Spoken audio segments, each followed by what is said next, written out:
श्री कृष्ण, जय राधे राधे, जय सरस्वती माता भवानी की जय। आज हम एकादशी की कथा करेंगे। पौष मास की एकादशी का महत्तम। पौष के शुक्ल पक्ष की जो एकादशी है, श्री कृष्ण भगवान ने कहा, हे राजन, पौष शुक्ल पक्ष की जो एकादशी है उसे बतलाता हूँ, सुनो। महाराज, संसार के हित की इच्छा से मैं इसका वर्णन करता हूँ। राजन, पूर्वोक्त विधि से ही यत्न पूर्वक इसका व्रत करना चाहिए। इसका नाम पुत्रदा है। यह सब पापों को हरने वाली उत्तम तिथि है। समस्त कामनाओं तथा सिद्धियों के दाता भगवान नारायण इस तिथि के अधि देवता हैं। चराचर प्राणियों सहित समस्त त्रिलोकी में इससे बढ़कर दूसरी कोई तिथि नहीं है।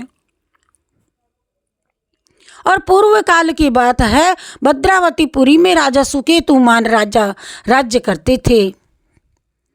उनकी रानी का नाम चंपा था। राजा को बहुत समय तक कोई वंशधर पुत्र नहीं प्राप्त हुआ। इसीलिए दोनों पति पत्नी सदा चिंता और शोक में डूबे रहते थे। राजा के पितर उनके दिए हुए जल को सोकोच वास से गर्म करके पीते थे। राजा के बाद और कोई ऐसा नहीं दिखाई देता था जो हम लोगों का तर्पण करेगा।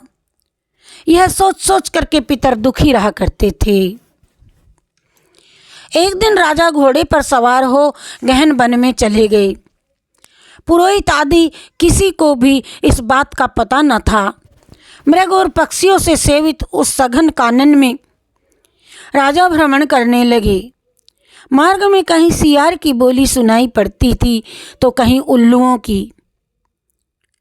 जहाँ जहाँ रीछ और मृग दृष्टिगोचर हो रहे थे, इस प्रकार घूम घूम कर राजा वन की शोभा देख रहे थे।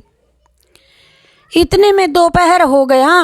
राजा को भूख और प्यास सताने लगी। वे जल की खोज में इधर उधर दौड़ने लगे। किसी पुण्य के प्रभाव से उन्हें एक उत्तम सरोवर दिखाई दिया, जिसके समीप मुनियों के बहुत से आश्रम थे। शोभाशाली नरेश ने उन आश्रमों की ओर देखा।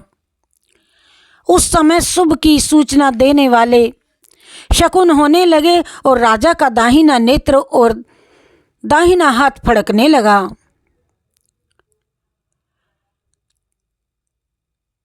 जो उत्तम फल की सूचना दे रहा था, सरोवर के तट पे मुनि वेद पाठ कर रहे थे। उन्हें देख करके राजा को बड़ा हर्ष हुआ। वे घोड़े से उतरकर मुनियों के सामने खड़े हो गए और पृथक पृथक उन सब की वंदना करने लगे। वे मुनि उत्तम व्रत का पालन करने वाले थे। जब राजा ने हाथ जोड़ करके बारंबार दंडवत प्रणाम किया, तब मुनि बोले कि हे राजन, हम लोग तुम पर अति प्रसन्न हैं। तो राजा बोले, आप लोग कौन हैं? आपके नाम क्या हैं? तथा आप लोग किस लिए यहाँ एकत्रित हुए हैं? यह सब सच सच बतलाइए। मुनि बोले, राजन, हम लोग विश्व देवा हैं, यहाँ स्नान के लिए आए हैं। घाट पर माघ निकट आया है। आज से 5वें दिन माघ का स्नान आरंभ हो जाएगा। आज ही पुत्रदा नाम की एकादशी है, जो व्रत करने वाले मनुष्यों को पुत्र देती है। राजा ने कहा, विश्व देवगण, यदि आप लोग प्रसन्न हैं तो मुझे भी पुत्र नहीं है, मुझे पुत्र दीजिए।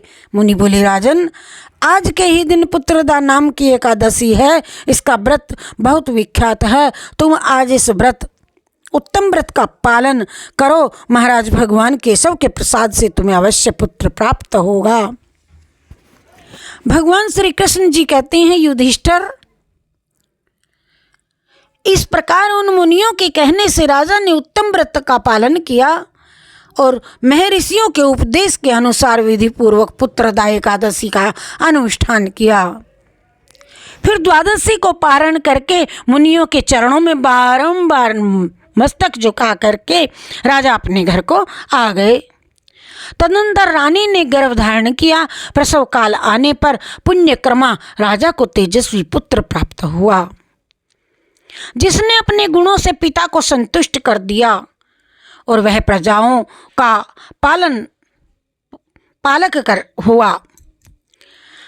प्रजा का पालन पोषण करने लगा। इसलिए हे राजन, पुत्रदा नाम उत्तम व्रत अवश्य करना चाहिए। मैंने लोगों के हित के लिए तुम्हारे सामने इसका वर्णन किया।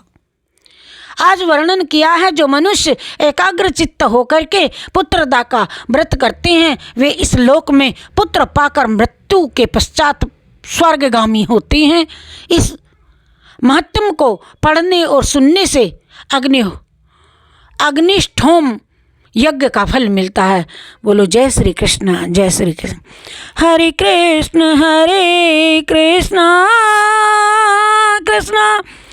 कृष्ण हरे हरे, हरे राम राम राम हरे हरे, हरे कृष्ण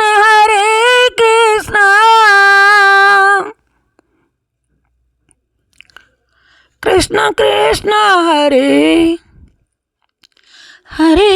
बोलो जय एकादशी महात्म की जय।